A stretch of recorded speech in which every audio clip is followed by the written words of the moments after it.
মাওলানা মওদুদি চিটাগাং আসছিল, আর আল্লামা হাশেমি শের বাংলা আজিজুল হক রহমতুল্লাহ আলাইহি তারা 111 ফতোয়া নিয়ে মাওলানা মওদুদির কাছে যেয়ে বলছিলেন 111টা ফতোয়ার জবাব দিয়ে তারপরে ওয়াজ করেন, বয়ান করেন। मौलाना मौदूदी बोलছিল ढाका जाके जवाब देंगे। तो शेर बांग्ला अजीजुल हक साहब पूछे क्या आपका इल्म ढाका छोड़ के आए? मौलाना मौदूदी কইছে 111টা ফতোয়ায় আপনি আমাদের কাছে মুসলমান নন। বলছে ঢাকা से जवाब देबो, কইছে इल्म ढाका छोड़ के आए हैं, इल्म आपके पास नहीं है। याद रखिए जवाब दिए बगैर तकरीर नहीं चलेगा, जवाब दिए बगैर तकरीर नहीं चलेगा। जवाब देवा सारा तकरीर चलतो ना। मौलाना मौदूदी ठाइट চেয়ার থেকে নাইমা আস্তে প্লেনে উঠে ঢাকা গেছে, একটা শব্দ বক্তৃতা করতে পারেনি। সেই গাজী শেরে বাংলা শুয়ে আছেন আমাদের বুকে। এই মৌলানা মৌদুদির দল জামাত শিবির। এই পৃথিবীতে ইংরেজ ইউরোপিয়ানরা আলেম পয়দা করতেছে, মনে রাখবেন। মাটির তলে মাদ্রাসা করে আলেম বানাচ্ছে, লক্ষ লক্ষ ডলার দিয়ে উস্তাদ কিনে নিচ্ছে, ওই হাফেজ বানাচ্ছে, মুফাসসির বানাচ্ছে, মুহাদ্দিস বানাচ্ছে, ফকিহ বানাচ্ছে, আদিব বানাচ্ছে। এইগুলোকে কি করে মিডল ইস্টের জায়গায় জায়গায় এগুলোকে সেট করে দিয়ে দেয়, যেখানে যেখানে তারা শুধু একটা ফতোয়া দিচ্ছে, নামাজ রোজার ফতোয়া নাই, অন্য কোনো ফতোয়া নাই। ওইসব আলেম বিশ্বের জায়গায় জায়গায় শুধু ফতোয়া দিচ্ছে মুহাম্মদ মুস্তাফা সাল্লাল্লাহু আলাইহি ওয়াসাল্লাম। তোমার আমার মতো মানুষ খুব বেশি বড় হইলে আমাদের বড় ভাই, যারা মুহাম্মদ মুস্তাফা সাল্লাল্লাহু আলাইহি ওয়াসাল্লাম নামাজের মধ্যে নবী মুস্তাফাকে স্মরণ করা গাধা গরুকে স্মরণ করার চাইতে খারাপ এই আকীদা যারা পোষণ করে, আমরা কি নবী প্রেমিক যারা আছি তাদের সাথে কোনো সম্পর্ক কোনো দিন আমরা করতে পারি না। আর এটা আসলো কোত্থেকে? এই নাসিরউদ্দিন আলবানী থেকে।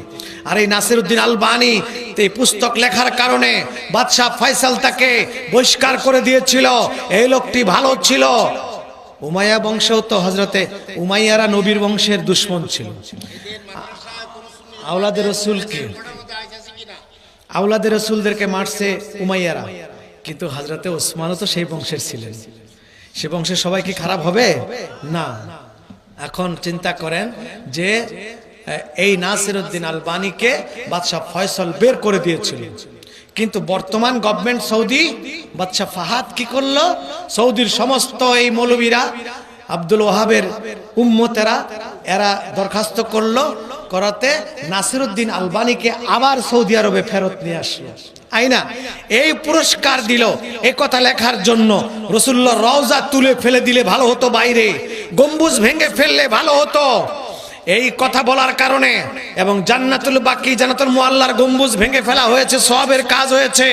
রাসূলুল্লাহ আমাদের মতো সাধারণ মানুষ তার কবর জিয়ারত করতে যাওয়া শিরক, তাকে সুপারিশকারী মনে করা শিরক, তার ওসিলা দেওয়া শিরক, আল্লাহ ওয়ালাদের হাতে বয়াত হওয়া শিরক, আল্লাহ ওয়ালাদের হাতে সাথে হাত তুলে দোয়া করা শিরক, ইসালে সওয়াব ওরস করা শিরক, 111টা শিরক।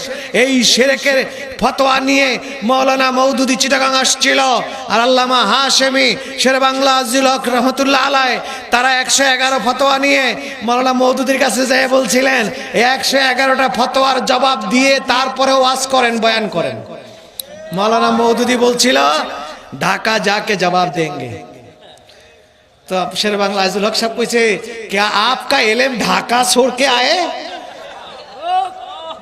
मौलाना मौदूदी কইছে 111টা ফতোয়ায় আপনি আমাদের কাছে মুসলমান নন। বলছে ঢাকা से जवाब देबो, কইছে इल्म ढाका छोड़ के आए हैं, इल्म आपके पास नहीं है।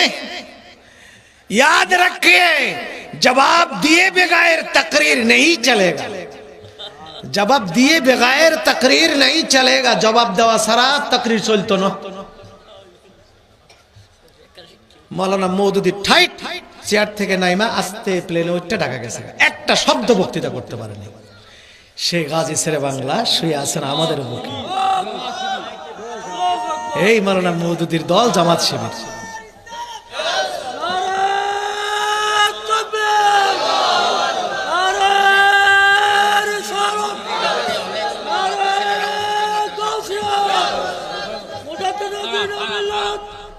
আজকে আমাকে বলেন আপনার বাবার শত্রু, জানি শত্রু, তাকে আপনার বাসায় খাবার দিচ্ছেন, টাকা দিচ্ছেন, কাপড় পরায় দিচ্ছেন, এবার কি আপনি আপনার বাবার হালালজাদা সন্তান না হারামজাদা? কি বলবে লোকেরা আপনাকে? আপনার বাবার শত্রুকে আপনি পালেন, এটা কি বাবার সুসন্তান?